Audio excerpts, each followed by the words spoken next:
All right. Welcome, everyone, to our first webinar in our Summer Prevention webinar series. I'm Jessie Corcoran. I'm the Prevention Coordinator here at WCASA.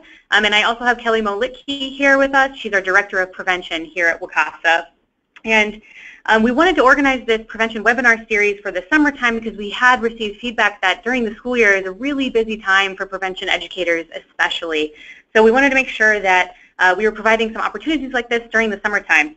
So if you do have any feedback or any ideas for future webinars on prevention, please do feel free to email me at jessiec@wcasa.org. We would love to make sure that this is staying as helpful and as useful to you as possible. Just a few quick notes. I wanted to make sure that I also made you all aware of the other webinars that we have going on in this series. So today we have Katie Abbott and Mark Silva from Diverse and Resilient. We're so lucky to have them here chatting with us today about adapting curriculum for LGBTQ inclusivity. This is a question that we've been getting more and more often recently, so I'm really excited to have them share some insights on that. Next week we have Working Around the Gatekeepers, Unorthodox Approaches to Community Engagement. This will be by Marcellus Perry from the Community Action Inc. of Rock and Walworth counties. He has a very, very amazing story about how he was struggling to get into the schools with some health-related education, and he took some different paths and eventually got there. So I think that'll be a really helpful, again, another question that we get a lot is how do we get into the schools? So I think that's going to be a really helpful webinar as well. The week after that, we have Moving Pictures Using Narrative Film and Television in Sexual Violence Prevention. Amanda Schumacher and Blythe Newberg from the Family Support Center offer some really great insights on that. Some of their own, experiences in using it. When is it good to be using pop culture in prevention? When is it maybe not as helpful? They provide a lot of really great information on that. And then finally, our last one on Thursday, August 4th, will be Involving Teens in Prevention Work, Educating, Engaging, and Empowering Youth Leaders. So Amy and Erica from the Wisconsin Alliance for Women's Health, who are working on the PATCH program, the Peers and, what is it? No, sorry. It is Providers and Teens Communicating for Health. That's what it is. They have a really, really cool teen educator model that you won't want to miss out on if you do any peer education type work. So. Just a few notes for today's webinar. I want to make sure that you all know there will be a little bit of interactive portions of this. So when Katie and Mark ask you guys some questions, ask for you to interact with us, feel free to type that into the questions box and we'll read aloud some of your answers. Please also feel free to ask questions in the questions box. And we'll read those aloud as well. And if you have a chat box, we're not really sure if you have a chat box and a question box, so please, whichever box, we'll monitor both, so please feel free to use whatever options you have available on your screen. Yes, exactly. So that's been a little bit confusing for us, which people have chat boxes and which people don't. So feel free to use either. We'll be checking out on both of them. And do know that we are recording this webinar. It will be available later for you to view or for others to view. And Mark and Katie have so graciously offered to provide us with their slides as well, and we will be providing those to you after the fact as well. So without further ado, I am going to turn it over to Katie. Hey everyone, this is Katie. And right away off the bat, I'm going to introduce Mark Silva. Hello, I'm Mark Silva. I am a program coordinator at Diverse and Resilient, and we are a statewide agency that provides services and programming statewide focused on LGBTQ public health. And those are in 6 core areas. One is acceptance. We also focus on leadership development, sexual and mental health, partner and community violence, and substance use dependency prevention. And our vision is a world in which LGBTQ people thrive, living healthy, satisfying lives in safe and supportive communities.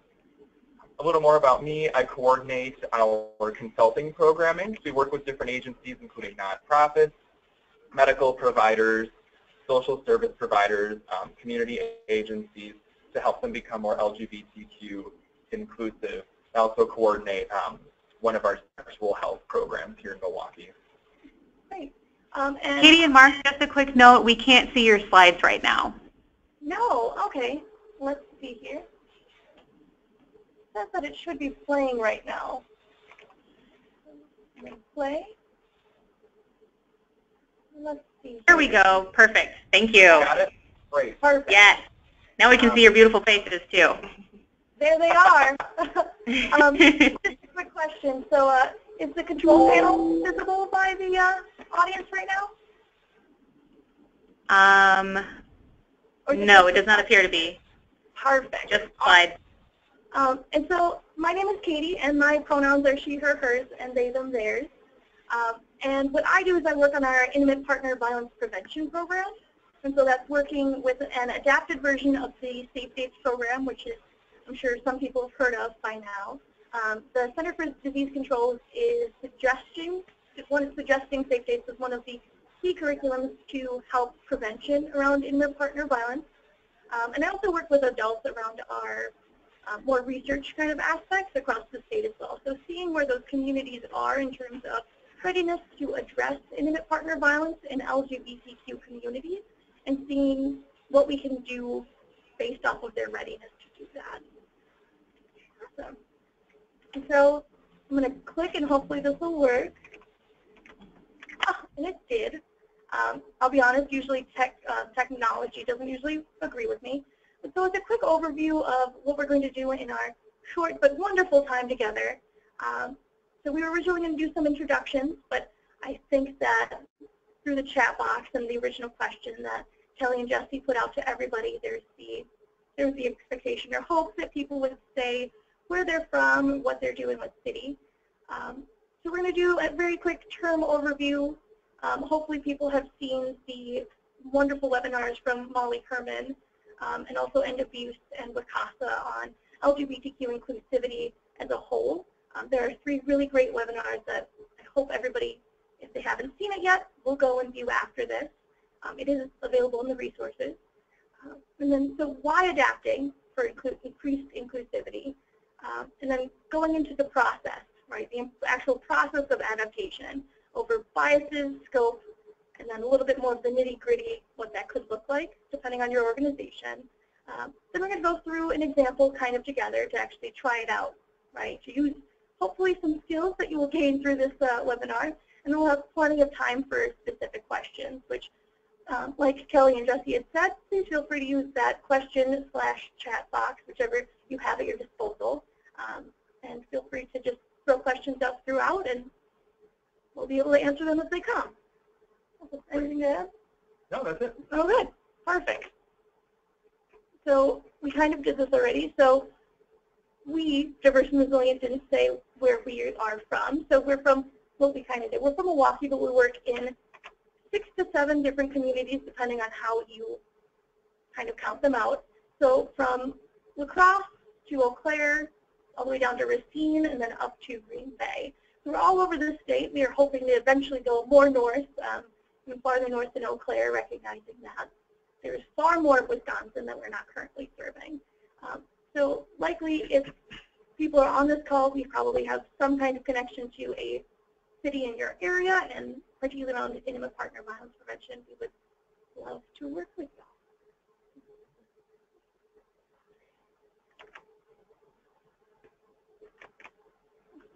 So this is just a quick overview of terms. We're not going to go specific into each identity.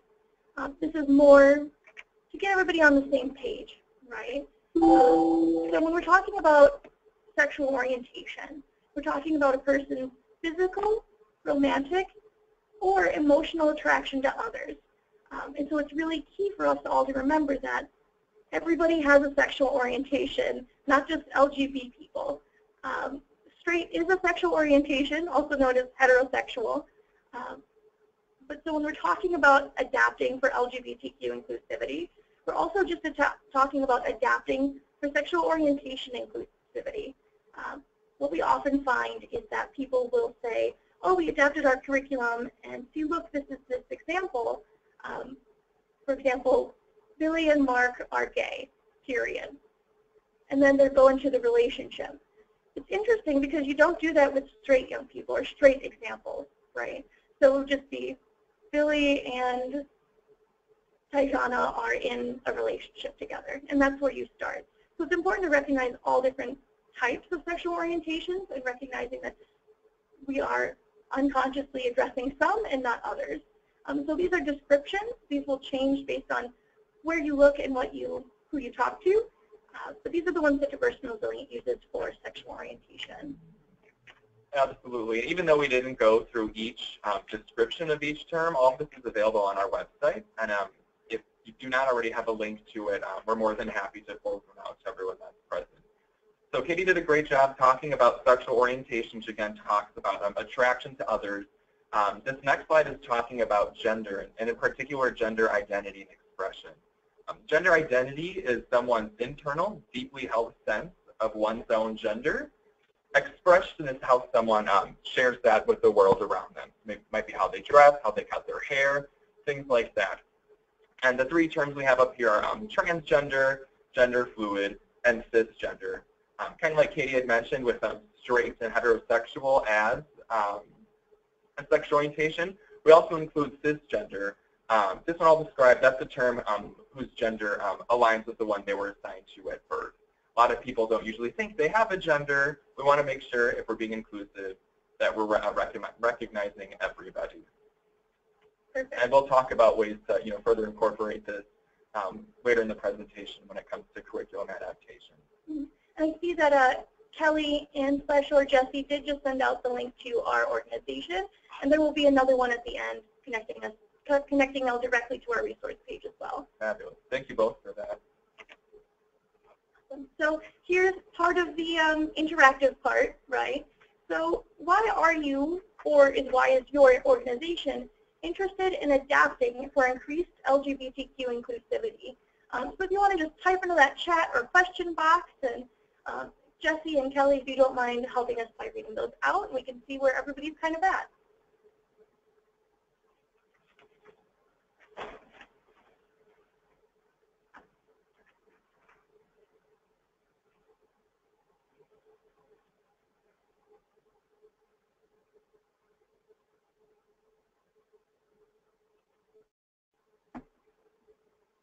All right. If you want to type in your chat or question box, here's some of the answers. We want to reach all students during our prevention presentations. We want to better serve our diverse community. We want to promote intersectionality. Our organization would like for LGBTQ to feel welcome when they seek resources and help from us. Lots of good reasons, more coming in. LGBTQ students can be at a higher risk for sexual assault. We are developing new programs for youth and want them to be accessible to all youth, including the LGBTQ community. A couple more, it looks like. Addressing gender oppression is a must. Oh, so true. That's beautiful. Thank you. Yeah.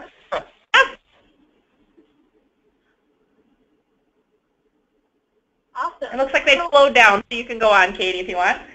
Perfect. So those are all amazing reasons to look to adapt for inclusivity. I'm really glad we didn't hear some of the ones that will be on the next part of the slide. But really, at the end of the day, it kind of comes down to the people we serve. That's a lot of what we heard as responses. So better serving the LGBTQ community, respecting and identifying and appreciating intersectionality, as well as reaching everyone, right? And so this is a lot of what Diverse and Resilient does. So we want people who live in a safe, supportive community. We want people to be able to relate to one another, and that doesn't necessarily mean just through, hey, we have the same identity. We want people to be able to relate to each other through ideas and theories and experiences too. And by sharing others, we want people to lead, and we want people to be proud of their identities and all of their identities. And we also want people to respect others and feel respected. And those are not necessarily always the same thing, right? And so the people on your screen are people that Diverse and Resilient works with happily. All those smiling faces, I believe I've met every single one of them, which is great. So people want to work together for their community, and we're part of it. But there's a big old reason why not to adapt for LGBTQ inclusivity. And while we didn't hear any of these today, which is perfect, we recognize that people still do for just to mark that checkbox, right? Saying, hey, we're being diverse, we're being inclusive, done and done. When in reality, that's not anywhere to start from. And also to look appealing to funders or to the community, saying, hey, look at us, we're doing great things. But when you do it as a pat on the back, it really changes the tune and what you're trying to do, right? And also people can tell.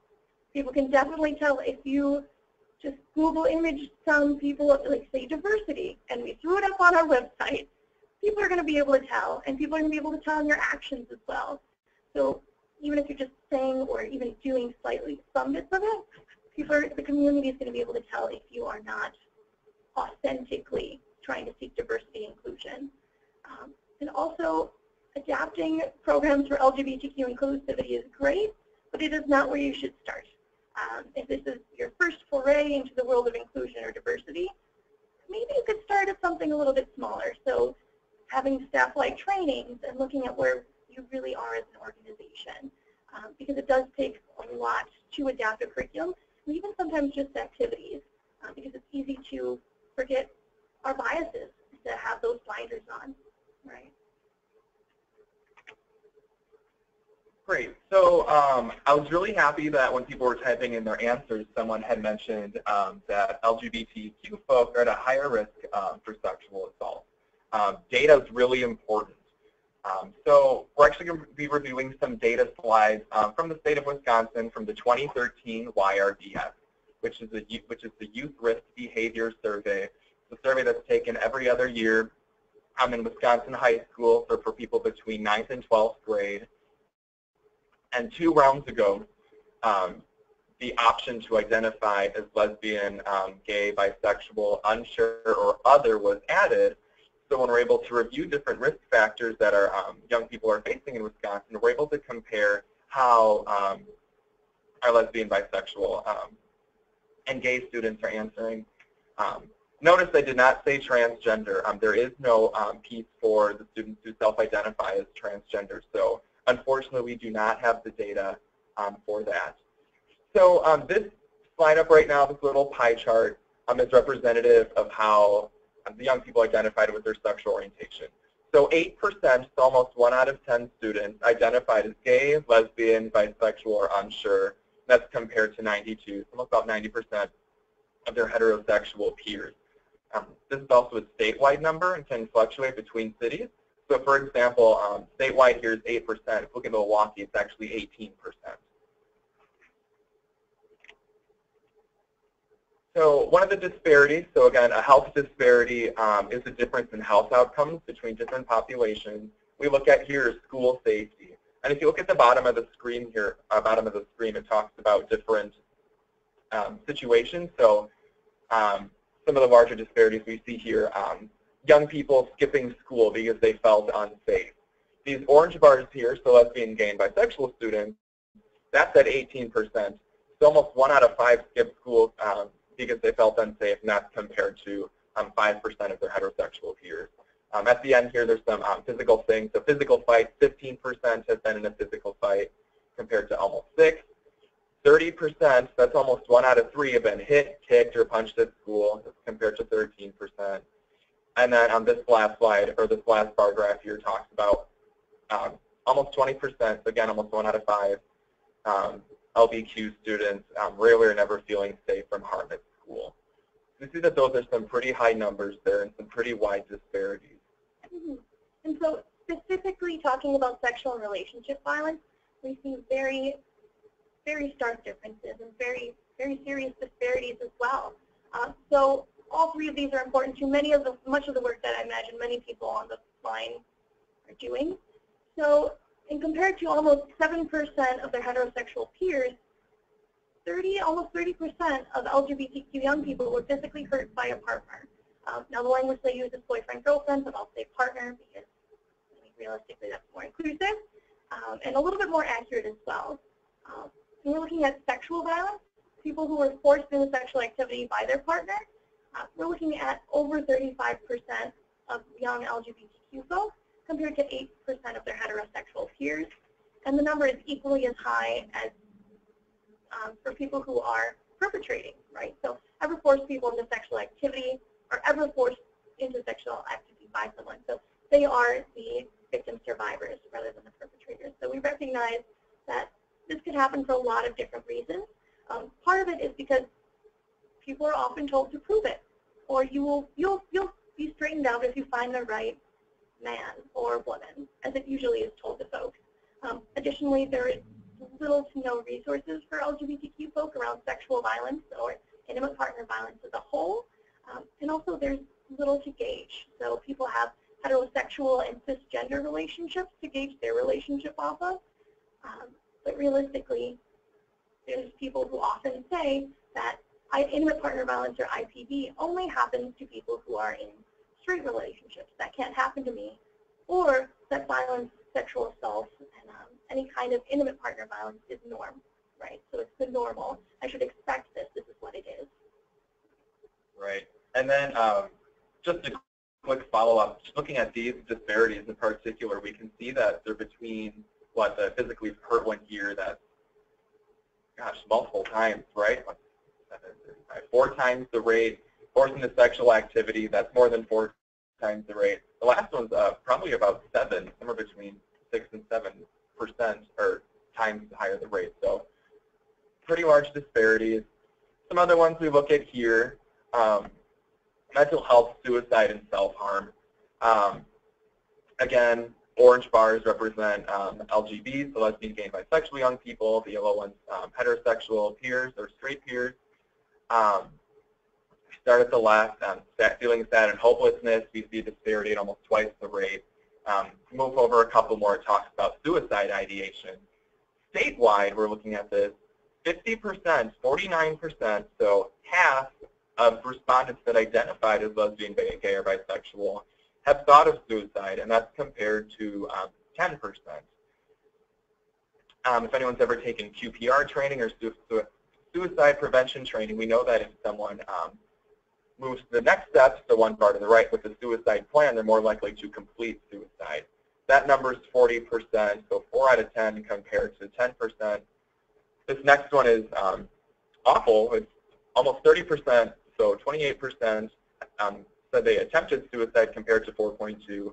And then as we move along the bar here to the final one, 58%, almost 56, have purposely hurt oneself, so to some degree inflicted self-harm. That's compared to 15%. All these numbers are very high, but when we look at the numbers in particular of LGBT students, we recognize the disparities there and reflected with suicide ideation, attempt plans, and self-harm, kind of the struggles they might be facing in their environment, which is, of course, important to keep in mind when we're interacting with our program participants. Last data slide we're going to look at here, these are talking about protective factors. So the first one on the left here talks about participants saying they strongly disagreed or weren't sure that they belong or felt belonging in their schools. Looking at over half, almost 54% of LGBT students compared to 24% of heterosexual students. That's more than twice the rate there. And then this next and final bar here, no adults are not sure if there's an adult at school they can turn to for help. So almost 40%, so 4 out of 10 compared to about 25% of heterosexual students. So all of the previous slides can be used when trying to argue saying, hey, we should do some adaptation for LGBTQ inclusivity. And here's the reasons why. There's usually a lot of pushback if it's coming from the bottom up in an organization, saying, well, do we really need to? Aren't we inclusive enough? Or what we hear a lot of times is, well, we don't serve LGBTQ folks. And in reality, everybody does. Whether people are outing themselves or telling others their identity while they're there, it kind of depends on if they feel safe or not, or if they're at a point where I feel comfortable and like I can get my needs met if I show that part of my identity. So recognizing that if you're in Milwaukee, almost 20% of the people who identify in MPS identify as LGBTQ. Right. And that's actually some pushback we've gotten. Katie touched on this well, but just to reiterate, well, we can't show or prove that there's LGBTQ people present here, but we have these data that show there are. Statewide, we're almost looking at about 10% of young people at that 8%. And then, of course, different cities vary. Katie mentioned 20% Milwaukee there as well. So that first slide we reviewed in particular can be very helpful. And then, of course, having these as supplementary data is perfect for proving that inclusivity is important for your agency. Awesome. So the next part, we're actually getting into the very early stages of adaptation, and that's with biases. So as many people, I imagine, know, a bias is a prejudice in favor or against something. So it could be a person, a group of people, or it could be really just an idea as well. And people say that biases or prejudices aren't a problem, that it's the discrimination that's the problem. In reality, if you move forward without checking your biases, there will be discrimination that comes through in the microaggressions. So you can say, oh yeah, I'm totally LGBTQ inclusive, I'm great, I don't have to check anything. And while you're adapting a curriculum, you neglect to include bisexual folks, or you suddenly forget about transgender or gender nonconforming people. And that's where you have to be very mindful. And so there's a lot of pre-work, both for individuals who are working on adaptation, and then also for the organization, saying, are we there? And so particularly there can be exclusion and discrimination against sexual orientation, and then also gender identity and gender expression. So depending on the activity, depending on where you're at and what you're trying to do, that can be easily highlighted, particularly since people recognize, because they're tuned to because of secondary trauma, they recognize when they're being excluded or they're not welcome. And that is not something you can easily fake, right? So the first step of adaptation is that it is essential to know where you're at with LGBTQ terminology and your comfort level, just discussing this with others and even just taking some time to reflect for yourself. It is absolutely key, and I think it's just the first step you can take as a whole, both individually and as an organization. To kind of check in with yourself, there are 4 key questions. Am I comfortable discussing issues around diverse sexual orientation? So this would go more into what does comfort actually look like? So if I'm trying to see and check if I am comfortable, what does comfortable look like? And then look at your own ways of, am I doing this? Do I stumble when I say LGBTQ? Am I unsure of how to do pronouns, so I just totally ignore it and just hope that people will self-identify? Do I get kind of nervous? Do I not talk about orientations or gender identity themselves? And then going into, do I accept and appreciate people of various gender identities? This goes back into, well, how do I appreciate people of different gender identities than my own? So this can be a little bit of soul searching and also organizational searching. Do we show and highlight, not highlight, but do we show and include people who are gender nonconforming or who are transgender? Do we not? And why do we not? And is it intentional? Is it unintentional? And does it really matter, right? They should be at the table. And then really quick before we go to the next one, as someone who might be facilitating a program or interacting with program participants, knowing where you are in terms of your level of acceptance, and again, understanding of, diverse sexual orientations and gender identities is, like the word up there says, essential before you can actually present it to others. If not, biases can come through, and even though you might be working toward inclusivity, if inclusivity and diversity is something that you value and want to promote, if you're not there yet in this concept, it can take you back a little bit. Thank you. So another big question is, do I understand what it means to act in allyship? Being an ally has been one of those, I don't want to say suddenly popular, but it's something that people like to stick on as a sticker onto their organization and say, we are allies, I'm an ally, I can do this. But what people are doing is using it as a noun rather than actually doing the verb part. So what would it mean for your organization or for you specifically to act in allyship to LGBTQ folks? And that might kind of depend, right? how this could look in a program, or how could it look during facilitation, or just through the materials and through the organization as a whole. And this is something that everybody struggles with. I think we can safely say that even Diverse and Resilient, we keep working to build our understanding and to build our allyship. It's not something that, okay, we've done this, we're done. It's an ongoing process that can change from time to time, and depending on what's going on as well. And finally, am I able to identify areas of personal growth? What do I and what does the organization need to move forward, and to recognize the above three things as incredibly important when moving forward and working with people who are LGBTQ and of other different identities, and not to forget people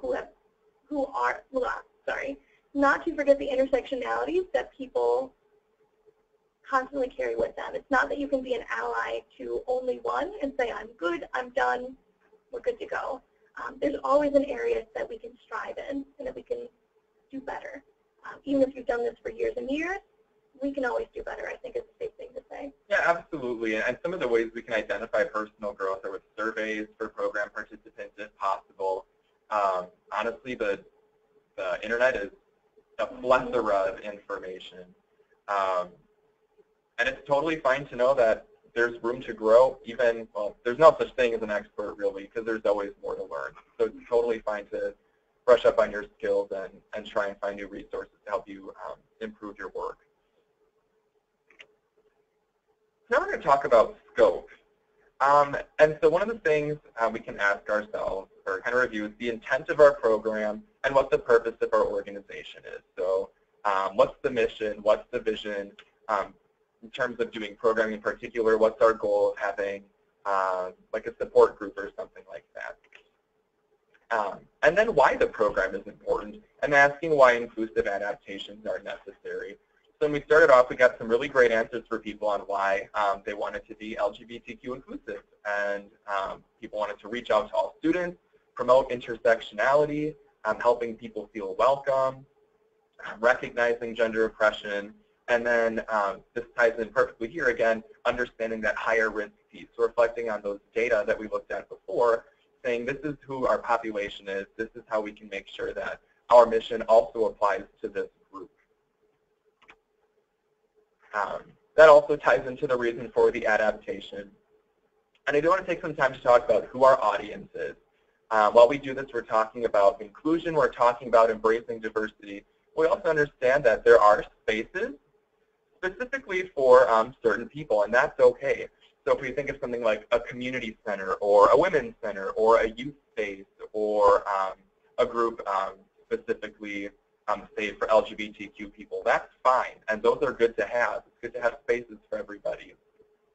So when we look at this on what inclusion actually looks like, it's not saying that we need to bring in all the letters we talk about, like LGBTQ, or have all these different examples within one group, but making sure that we recognize the diversity of the people in the space we're working with. So if there's a group, for example, let's say it's a group for women, a space for women, what does diversity look like in that room? And how can we make sure to be inclusive of people of unique identities and experiences?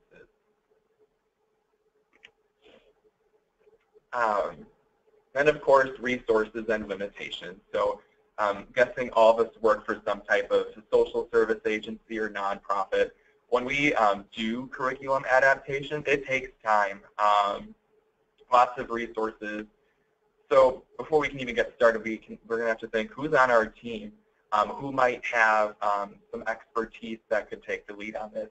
How can I make time to learn more? How can we review this? Who in our community can maybe help us out with this? And how much time do I have to work with? And then, of course, also thinking, what can or can't I change? We always talk about evidence-based materials as something we want to use. If that's a curriculum we want to adapt, we want to make sure that while we are making scenarios and activities more inclusive, that it's also not changing the structure of the program as well. So again, just maintaining that fidelity and making sure you're staying in line with your grant requirements as well.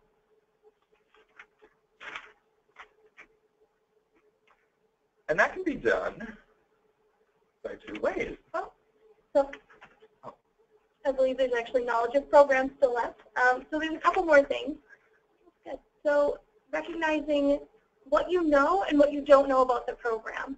So if you're having somebody hired in 2 days into their stint at your organization saying, adapt this curriculum for inclusivity, that's probably not the best decision. Realistically, it's probably ideal if somebody has been working with the organization for a while, understands the mission, vision, the expectations, and also what the program activities and curriculum need to accomplish. So if somebody new is coming on and they're not quite sure of what that's doing, they might end up adapting stuff that should have probably stayed the same. So as Mark had mentioned, very specific things. So if this is a program specifically for lesbian, bisexual, queer, gay young women, and then all of a sudden this is specifically inclusive of men or people with penises, when this maybe it was supposed to be a space just for one focused population, that can end up changing the entire dynamic of the curriculum in maybe not the best of ways. Another important piece is understanding and having knowledge of LGBTQ topics, issues, and identities. So even though Katie and I didn't give or read off the descriptions of the terms we looked at, if you're looking at it and go, oh, I didn't really know that, or I'm glad I saw this because I didn't know. Those are important things to make sure you feel confident understanding and being able to share what they mean to others. And if you're not there yet, that's okay, and that our emphasis is going to be on the no, not yet. I don't know quite sure how to speak about this. I'm still processing some of my own thoughts. That's okay. It takes time to understand. A lot of these terms people aren't familiar with, they haven't used before. Some people need to learn that some terms are okay to use as well. So that's just a brief checklist of things in terms of identifying the scope of what we can change and how we can move towards those steps. We're actually going to talk about two different ways of curriculum adaptation.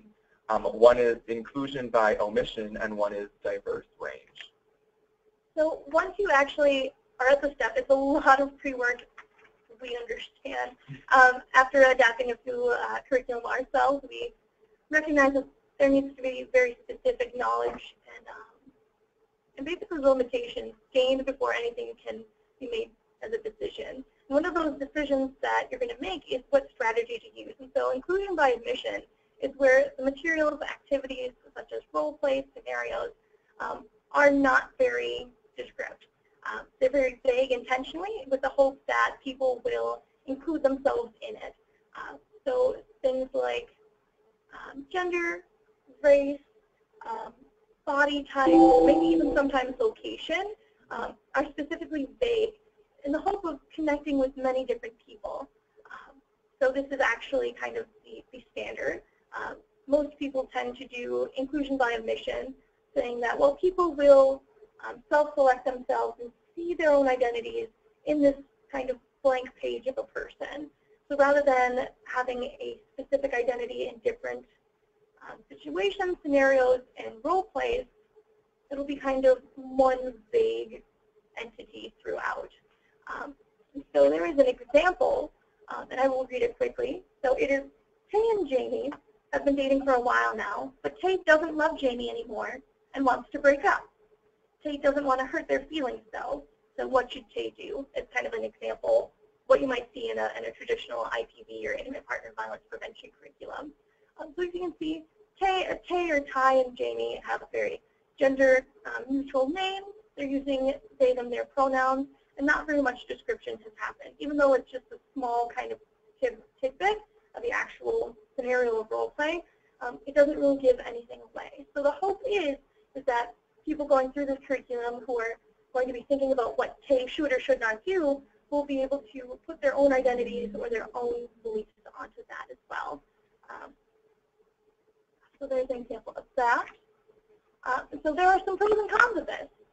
This is a method that is often used for people who have limited resources, particularly limited human resources or limited time. Frankly, because it's much easier. You can go through and make all of the pronouns into they, them, their. And you can Google search all of the gender neutral names and finding ways to make it not very specific. And it does leave some room for interpretation by participants. And I'd say a vast majority of the curriculums I've seen that have focused on inclusivity have opted for some form of inclusion by omission, which can be good, particularly when you're asking people to put themselves in this person's place. But there are, of course, some cons. So participants may place characters in stereotype roles. Just because they are in our area going through this wonderful curriculum that we've worked really hard on does not mean that suddenly all the years of stereotypes and, frankly, negative images of certain kinds of people are gone. So if we were to say, oftentimes I find this when I'm facilitating, if I were to have a gender-neutral scenario, K would likely be gendered by the young people, even though it's not gendered in the curriculum, where I can say, well, we don't know K's gender or their pronouns that they use. People will tend to reinforce the stereotypes that they know. And even if it's a group that traditionally doesn't, or if you're thinking about doing this with people who are LGBTQ only in that kind of space, there will still be specific stereotypes that come out through this, which can be good. But if this is not the place you're trying to do that, that can be really harmful in some ways as well.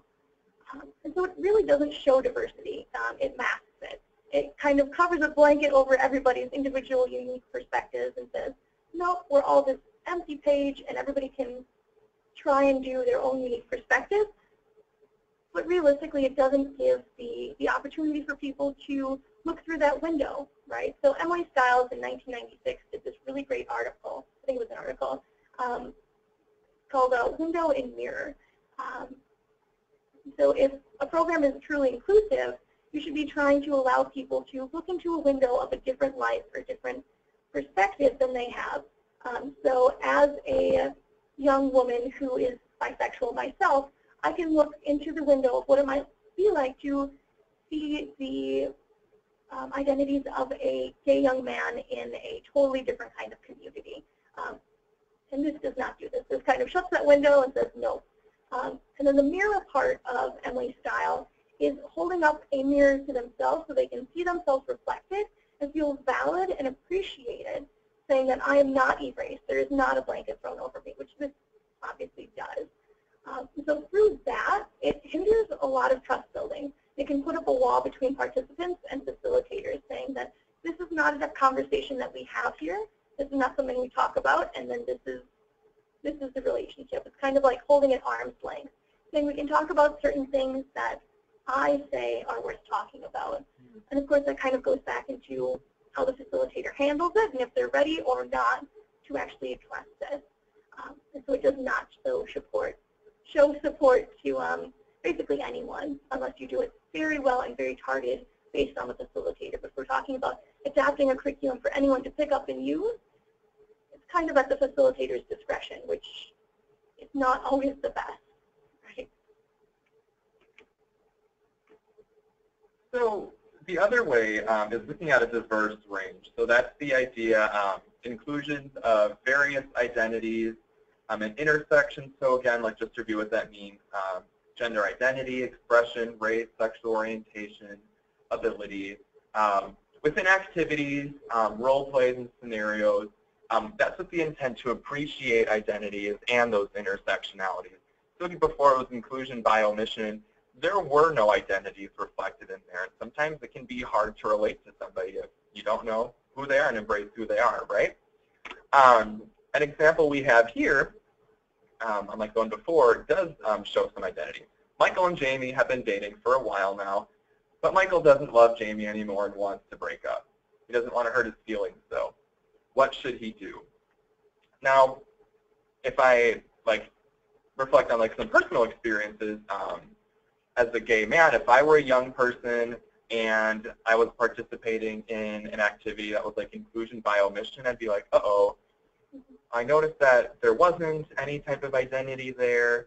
I don't know how this group might accept me because they haven't stated it. If we're looking at a scenario that reflects a relationship between two male-identified people, I'm going to pick up that they're accepting of my identity, and hopefully the LGBTQ community as a whole helps create that safe or that brave space.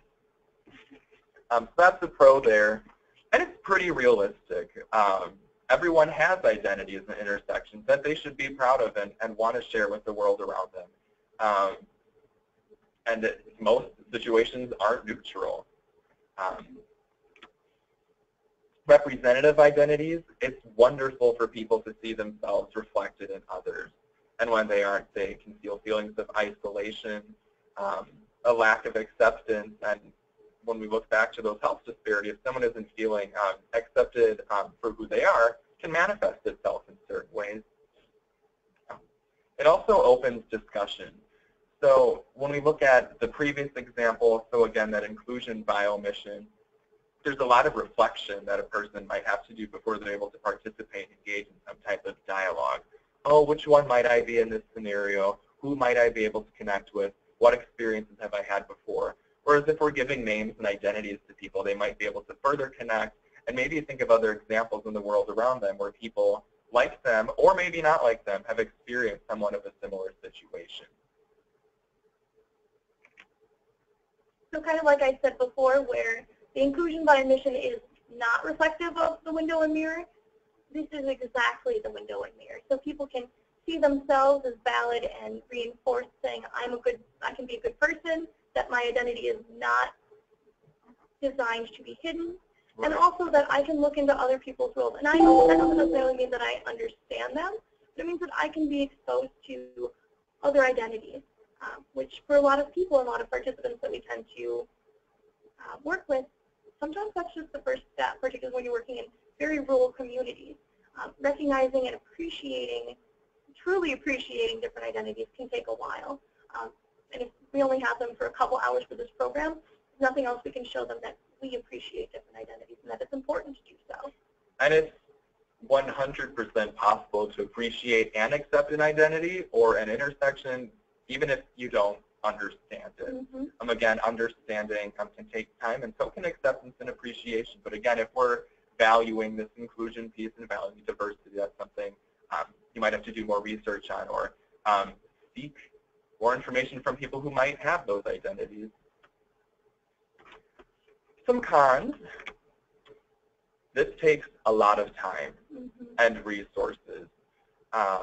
Multiple people on staff, reviewing it by staff, by external agencies, by program participants. We'll talk about that a little more later. And recognizing that once you do it, it's not a one and done, that this curriculum is going to have to adapt over time to continue to meet the needs of participants. It can also be tricky. So again, if I use myself as a cisgender person, if I wanted to create some type of situation or scenario where I wanted to make sure that trans people are representative, I could very easily, not being part of the identity, stereotype that group or tokenize them. And right off the bat, there's no way it can be representative as I do not have that identity. So is that a true form of inclusion? Not necessarily, and that can, again, tie into where that time and resources piece comes into and that extra review. So we looked over these two. Again, Katie did an excellent job talking about the first one. That one's very much easy to work with a shorter amount of time, and if there's less expertise. This one here takes longer, but in time, this is something that we do recommend that people try and continue to reevaluate with their groups. Perfect. So I completely agree with Mark. This is the one thing that is definitely key to do, but it's easy to spot when you're faking it. Absolutely. Especially if you work with young people. They'll pick up on that right away. And they will certainly let you know. And they'll let you know. So just kind of going over briefly what a process could look like, particularly if you're focusing on the diverse range adaptation. So on the right, you see some of our young people. This is our youth advisory board. So this is some young people that let us know what they think we should do as far as programming. So when we were doing some adaptations to that safe dates curriculum that I'd mentioned before for LGBTQ inclusivity, our youth advisory board gave us a lot of input saying, is this helpful, is this good? But the actual focus group, so our youth advisory board are people in the focus group, so LGBTQ young people, that's not who you want to go to first, right? So the first process would be identifying your scope and strategy after you check your and the organization's biases. And then usually it starts with one individual saying, okay, so this is the strategy we're looking at. I need you to read through this 200-page long curriculum and tell me what we need to fix. And oftentimes that is happening at the program coordinator level. So really getting that prep work done and having a defined, narrow kind of what we're doing, what the intent is, will be incredibly helpful for those beginnings. And then through that, eventually another, maybe one or two other people, hopefully internal groups, if there was kind of a, I know we hate this buzzword, but if there's an internal committee or coalition working to try and adapt this curriculum, there's sometimes power in numbers, as we very much know, but only after that an individual assessment has been done. And then after that, you can solicit stakeholder feedback. And so stakeholders can change depending on your program and intent. In this case, our youth advisory board was a large part of our stakeholders. Sometimes it is funders, so it is important to recognize that they may be more hands-off in terms of what adaptations actually need to look like. Another stakeholder might be community organizations, so other people for us that work with young people. So we had Milwaukee-based and also statewide-based youth serving organizations such as Pathfinders, the Milwaukee Community Center for LGBTQ folks, honestly, all the way up to Eau Claire. We had ARCW from Eau Claire helping us with these adaptations as well. So soliciting stakeholder feedback can be simple, but also very difficult. And all of this is to kind of prepare and make sure you have the best possible iteration before you solicit focused population feedback. So after we had tried it many different times and seeing, does this work, does this not, we want to try and get some focused population feedback, and that could take the form of a focus group or trying out specific individualized activities that you really need help with, particularly so as to not overload the community that you're working with. We can't expect, obviously, people who are supposed to be serving to be the ones to tell us all the time what they need. We have to do our best to try and get it right on the dot as much as possible, recognizing that we're not going to, and that there are some things that are going to need to be changed. And then once you realistically do the last two a few times, you can pilot the adaptation. So set a specific number of people who you want to go through the program, curriculum, or activities, and then get their feedback, truly get their feedback through surveys, even with something as simple as, hey, everybody write down something you liked and something you didn't like, and then throw it in a ball in the circle of the floor, and then walk out. You're fine. You're good to go. Getting some kind of feedback with a certain specific number will give you the portion of the focus population that you need to see what other changes need to be made. Though that will probably happen a lot of times. So I say final adaptations in quotes because if anybody has ever adapted a curriculum before, there's no such thing really as a final adaptation because you're going to repilot it and you're going to try and get the kinks out as much as possible, but realistically expect the first year to be a learning experience. You're going to find out what's happening, right? And what you're missing and where your blinders are. And then you're going to have to go back and fix that. And that's the part that everybody needs to remember, going back to fix it and keeping it up to date. Absolutely. It's the best way to maximize your program's effectiveness. Mm-hmm. Okay. So we wanted to also give a little help with language tool. So this is our do's and don'ts for providers that we've created at Diverse and Resilient. This can also be found on our website along with our terms and descriptions. So look at the left side here. We got thumbs up, which check mark for do this. But the other side, which is thumbs down for don't. So one, we always talk about using gender neutral and inclusive language. Using both is great. I want to make sure that people feel comfortable. So if we're using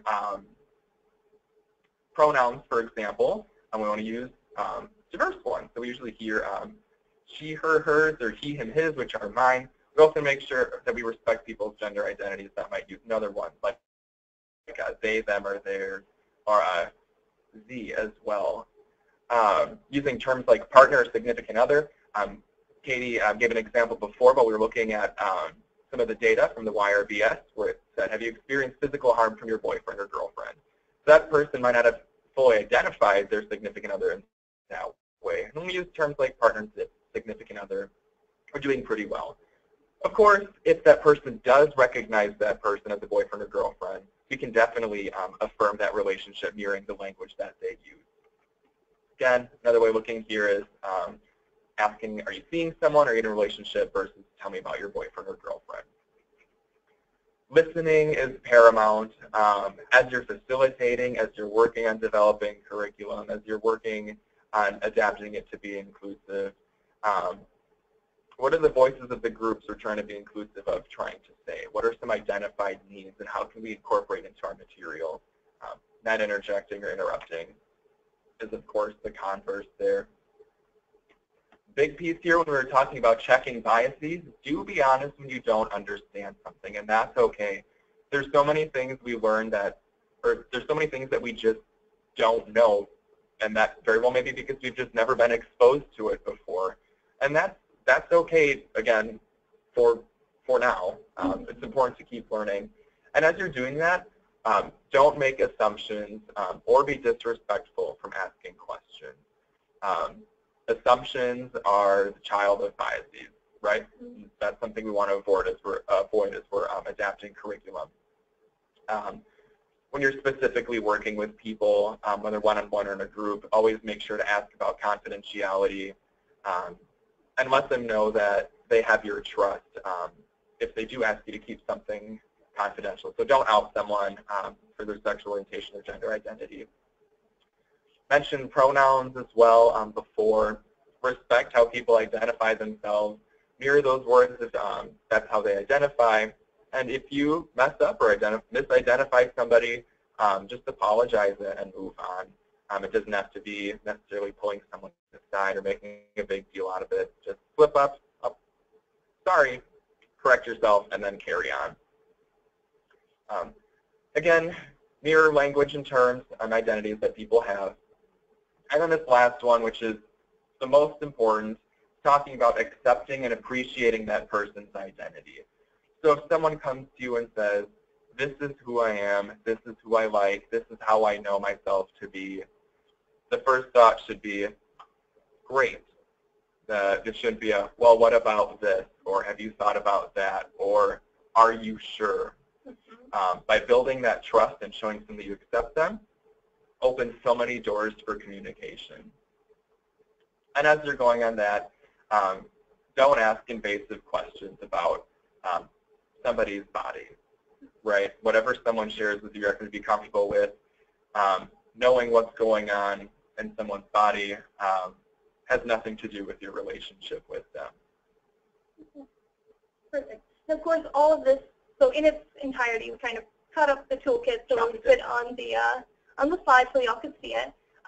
But it's available along with a plethora of other resources that Diverse and Resilient has on the website. So if you want to click that link, or also send it out as a attachment for the next one as well. Great. So for the next one, so we've kind of talked about adaptations a little bit more loosely. So how do we include language? Do we include language, specific language? Do we not? And that's a decision that you'll have to make on an organization and case-by-case basis. But more specific, how do we adapt those tricky activities, right? And that's kind of one of the toughest things to do. It's a little bit easier to decide, are we going to be specific with a diverse range of identities, or are we going to do more of an inclusion by omission? And then going from there and changing the language within. You're going to reframe and restructure specific activities. Again, two things to keep really at the forefront. Both what is your intent and what is the goal of the program and activity? Why are you doing this? Why is this important? As well as what can I and what can I not change? I can't get through anything without a nerd reference, but with great power comes great responsibility, right? So should I be changing this? Not can I change it? Which comes to be a little bit of an issue when we're thinking about, hey, we're going to make this our own, we're going to do what we need to, which is great, but are you really doing what you need to do? So there are 3 kind of guiding questions, kind of the who, the what's, and the hows. But first, checking in, who is in this? Which identities are represented, and are they portrayed realistically? Or Mark had given me a great example before about the math book kind of example. So if 5 different people with about 7 different identities between them come together and they're adding up for different apples and oranges, right? Realistically, is that going to be what people see in their own communities? It's a little bit better, I would argue, to have succinct examples of realistic identities in each one. So if we want to have one specifically around bisexual community, we'll have one example focusing on bisexual identity, not the entire LGBTQ spectrum, right? The beautiful rainbow, it's gorgeous, but not necessarily needs to be represented in every scenario. And then always keeping in mind at the back of your head, are we just checking that diversity box? Are we highlighting or specifically taking somebody's identity out to just say, hey, look, we're being inclusive? So, for example, if somebody was writing a story and says, well, Katie's going to the store and she picked up pears. Katie's gay and she's going to the store and picked up pears. Does it have any input value or use in the scenario? Right. The takeaway from participants, there is none. It's like a what? It's like a little hiccup in the scenario. It doesn't really add to any learning outcomes. Exactly. And if it is one of those examples like we did with Michael and Jamie, so in that kind of way, it might be a little bit of a towing the line. Are we just including it to include it? Or is this actually leading to a further conversation? Have we talked about gender identity and sexual orientation, which is one thing to seriously consider in any kind of curriculum, so that's just our kind of advocacy to move forward towards inclusion. And so what is going on? So what is, remembering what the intent of the activity program is, what is the actual activity, right? So is there some kind of stereotyped act? Are we looking to really contribute to inclusivity, and how is it doing that? So being very mindful of that as well. And then finally, how is it presented? And so this is talking more about how it's talked about, which we don't always have a control of. We might be able to adapt the program. We don't always have the option to say who is facilitating it, or in the future, many years after we've made amazing change and progress, who's going to pick up this curriculum we adapted and who's going to use it. So that's why it's really important to make sure throughout the whole curriculum you're really reinforcing specific training and comfort level as people are talking about this as well. Because people will pick up very easily on if people stumble when they're talking about gender identity versus gender expression versus actual behavior as well. And it can be really off-putting. It can really single people out, and it can also exclude people while trying to be inclusive. So it's something to be very mindful of as well, along with making sure it's talked about as normal. Right, and we encourage people to practice having this dialogue. It can be the coworker, a friend, family member, and honestly even the mirror. So watching yourself, use these terms. Maybe I do this personally, which is why I say this. If I'm trying to talk about something and I see that puzzled look on my face, and if I see myself looking back and I'm like, uh-oh, like if I were talking to a group of people, this would be getting me into a little trouble here. Once you're able to confidently, view yourself and hear yourself talk about these things, definitely at that point you can practice talking to maybe some of your program participants. Perfect. The next is an example. So we're going to read out this example of the curriculum that we ended up adapting and see what y'all would think would be good as starting points for adaptations, or if nothing else, the glaring obvious things that you're like, hey, we need to be mindful of this. So this is the purpose of the activity. It's to show students or participants that they hold certain images about people and also identify some of the stereotypes in our society. Not saying that they're bad, ugly, deceitful, whatever for having them, just saying that, hey, there are stereotypes and here are some of them. So the original says, I'll read it out, during this exercise, you will work in pairs. One person will say a word that refers to the gender that is different from that of the other person in your pair. So, for example, and we'll actually use this example, If my partner is a male, I'm going to use words that refer to females, such as woman, girl, mom. So it's not words that refer to my partner's identity. It's kind of anything besides that. So as the first person calls out a word, the second person simply says the first thing that pops into his or her head. This is called free association. So for people who might be a little bit more visual, so the first person, so if I was the first person, for example, nope, I'm wrong. So if Mark was the first person, he would maybe say male, and I would say strong. He would say boy, and I'd say show off. He would say man, and I'd say rich. He'd say guy, and I'd say cute. So going through that kind of list. So trying to get to the gender assumptions right. And I can say this feels icky for a couple reasons. And then remembering the purpose is to draw up some of those stereotypes. So part of the purpose is to kind of sit with that yuck feeling, really. Like, as scientific as that terminology is, it's to get to the heart of it. So if y'all could, in your chat boxes, how would you adapt this? Or what are some things that you would address in this curriculum or in this one piece of it to increase LGBTQ inclusivity? We'll talk about what we did a little bit more. Great. Thanks, Katie. We're ready to read off the answers as they come in. So. Perfect. Recognizing it doesn't have to be the catch-all, be-all. It's just a couple-minute kind of activity. You can even give one example in a sentence or something that you thought, or a thought that you had while listening to Katie read this off.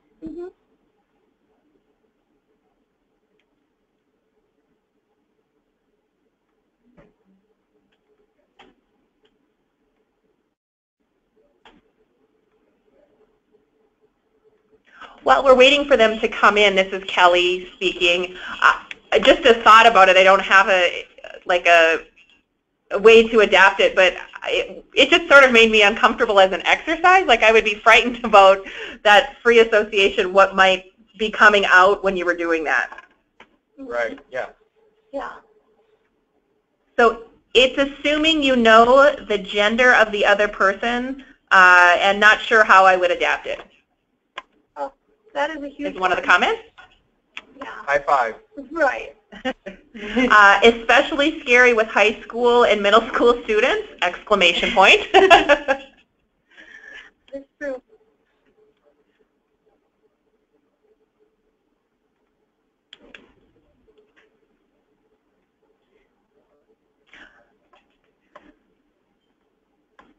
So as people are still figuring out what that is, I know this is kind of a large-scale kind of question. Already some people hit it perfectly, not to have a violent kind of metaphor, but it's exactly some of the stuff that we first saw. And I'll be very honest, this is the activity that has, I would argue, has given Diverse Insolent the most run for its money, right? So this has gone through many different iterations, many different pilots, stakeholders, and different kind of feedback that we get from the community as to what can make this still get at the heart of what it's trying to do without harming people. And so before I came on, the program had gone through some adaptations. When I came on, people had said, oh, we're done, we're good. Realistically, it was just still in that process. So one of the issues that people don't necessarily always see is the fact that it's two people partnered up face-to-face saying these stereotypes, so literally reinforcing them face-to-face with other people. And so if Mark is the first person again, he would be saying male, and I'd be saying strong. It's not taking into any kind of consideration the other person's gender. So it's saying, hey, make sure you say a gender that's different from your partner, but you might be saying a gender that is your own gender, and then listening to somebody stereotype it over and over again to your face. And so it's been kind of a challenge to make sure you still get to the heart of stereotypes and saying how real they are without inducing harm. So are there any other ideas that have cropped up as I've been going on about this? Nope, nothing here. Oh, perfect. This is, like I said, incredibly challenging. So what we ended up doing is, instead of saying, these are the different identities that you will go through, and you'll be doing it one-on-one, as a group, before the activity even starts, we have the group list different identities that are gender-based.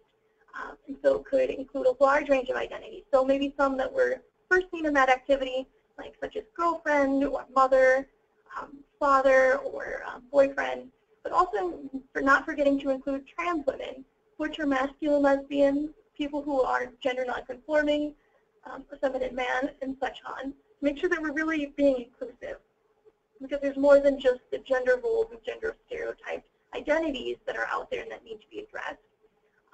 And instead of going to one-on-one, we move it into a circle, and then we have an alternative version as well. So we can still do that free association, making sure that ground rules are really strongly set in place.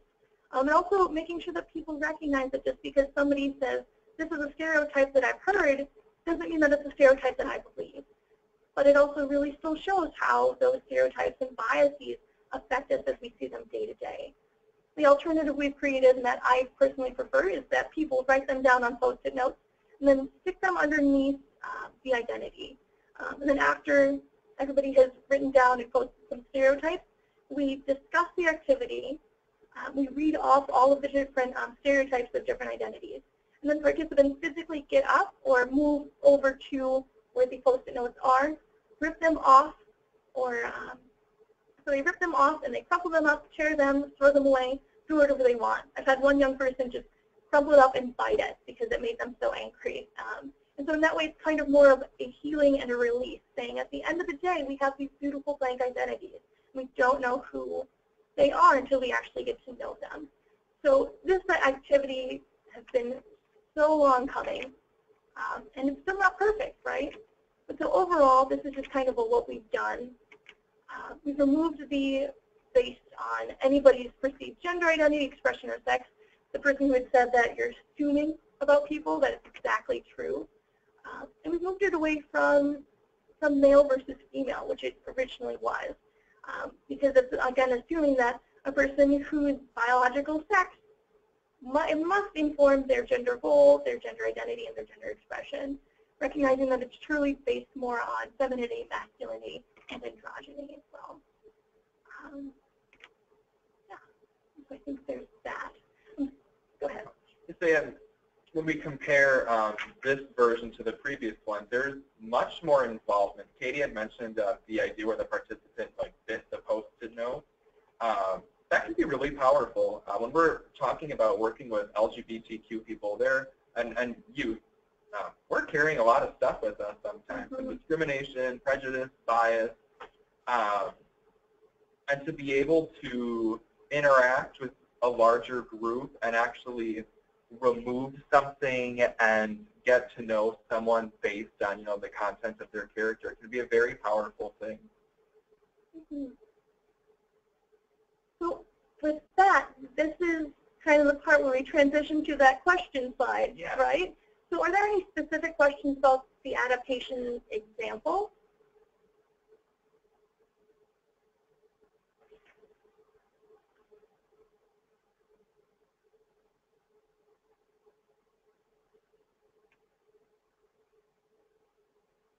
I think I'll move it over to the question slide. Yeah, can you repeat the question, please? So this is the part where there's any kind of questions. So if you want more information, how do we get to that, or how do you see all the different nuances of adaptation, any kind of question. At this point, I was thinking specifically towards the activity, but realistically it can be about anything, recognizing we have about 15 minutes left, I believe. Yep, okay, we do have a question. I am wondering about this example in a rural community where many students may have never even heard of some of those identities. So how would they know any stereotypes about them? Do you just spend time talking about those identities first? So that's a really, really good question. So that is an option to talk about the identities of what these different people mean, or what their identities mean to society, right? Another option is to go less specific. So instead of saying a feminine man or a transgender woman or a gender nonconforming person, you could keep it as simple as a gay man or a bisexual woman. and then going through the more well-known terms of those identities. I do this program in Eau Claire and La Crosse and Green Bay and Appleton as well. So usually people tend to know them by the overarching idea, right? So if you say gay or bisexual or lesbian, people tend to know that off the top of their head. And usually people have already formulated some stereotypes. But if you come up to a group that has no notion of what any kind of gender stereotypes for LGBTQ people are, maybe a good starting point is going back to the original idea of femininity and masculinity, and then bringing in the idea of a mid-ground a little bit later as well. So bringing in androgyny a little bit after. And so allowing people to really express what the positive and negative stereotypes there are around being feminine, and then also around being masculine. And then maybe it can go into a larger conversation about what might it be like to be a feminine man, right, or to be perceived as feminine, even if maybe that's not how you identify yourself. And of course, going into a larger conversation of how all of this is socially confined and constructed as well. Sure, and then as we're talking about these different identities, like I mentioned, we have like some terms and descriptions on our website, and they're pretty digestible. Mm-hmm. That's another example of something that took a lot of time and resources and review on our end. And when presenting that information, I'm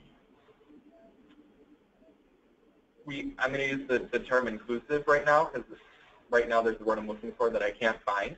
But we don't want to highlight or like tokenize these terms. We want to talk about them as normal identities that do exist. And if we look at rural communities, we know that those identities do exist, but there might be people who might not feel safe or supported by their communities because they haven't been shown acceptance before. Maybe in time with these groups, you're able to share some positive role models of people who fit those identities or who claim them as their own as well. They can be different leaders, if not in that community, others. They can be people in the entertainment industry. We've been seeing a lot of very good role models coming out, like Janet Mock, Laverne Cox, Neil Patrick Harris, things like that.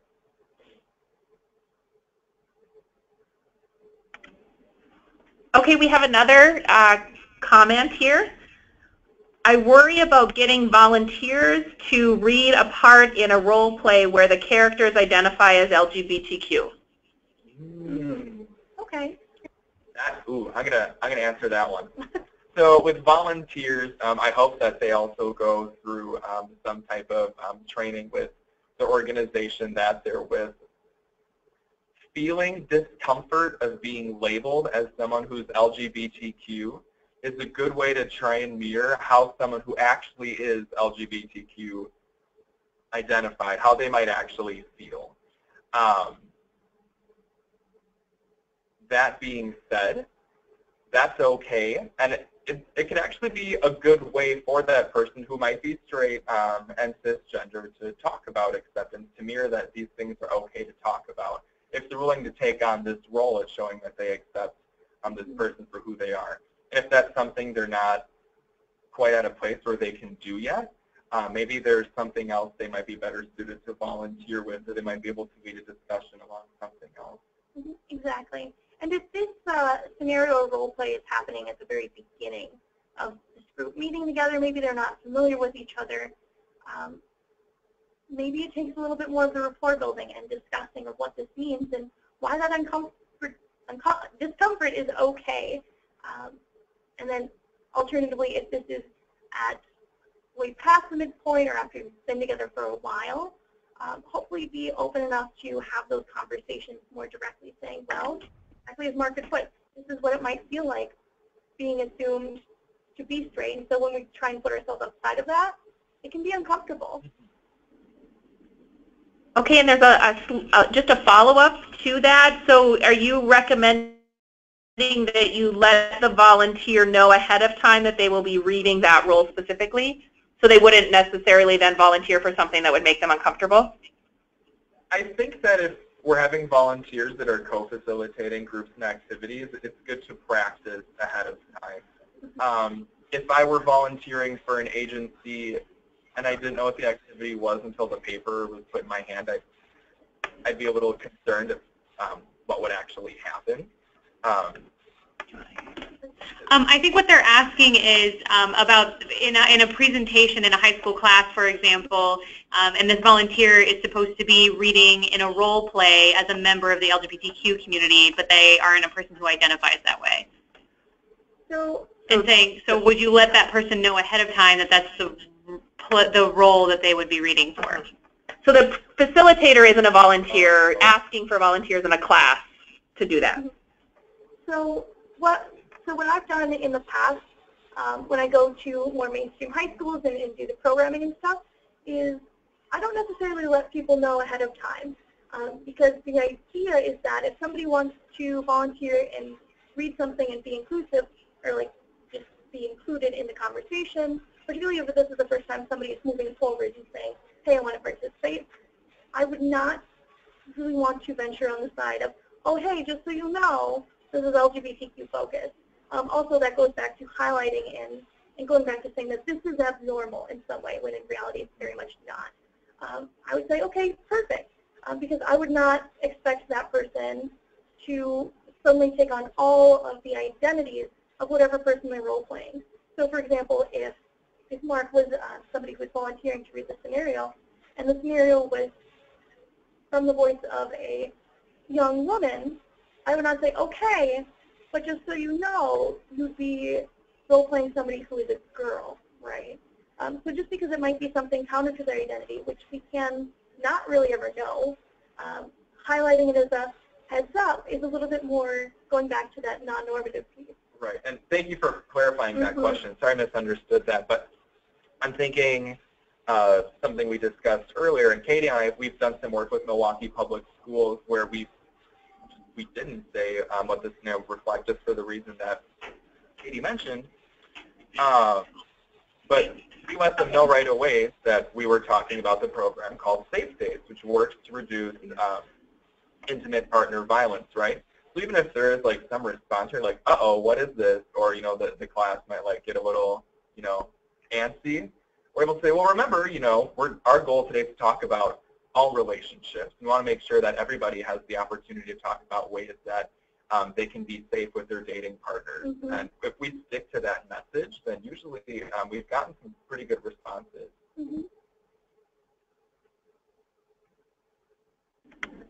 Great, thanks for answering the questions and then clarifying based on those. I don't see any other questions coming up here. Perfect. And if there are questions afterwards, please feel free to just shoot us an email. Mark's email and my own are both up there. Or give us a call, or, I mean, fax if people do that, which is fine with you. I know, I personally don't. And if you need any more information specifically about intimate partner violence around LGBTQ folks, you can start at diverseandresilient.org, and we have a sub-site that is RM to be safe, which is supposed to be room to be safe. So that can all be found through our website as well, if anybody's looking for additional information or resources. And if somebody needs help adapting curriculum, we do have a consultation team, which Mark is a key player in. Right, so if you do have any questions about curriculum adaptation, how we do that, or even workshops and presentations and things like that, feel free to shoot me or send me an email or telephone call, or if you wish, a fax.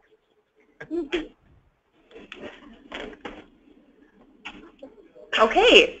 Well, thank you to both of you, Katie and Mark, for sharing your great expertise on this topic.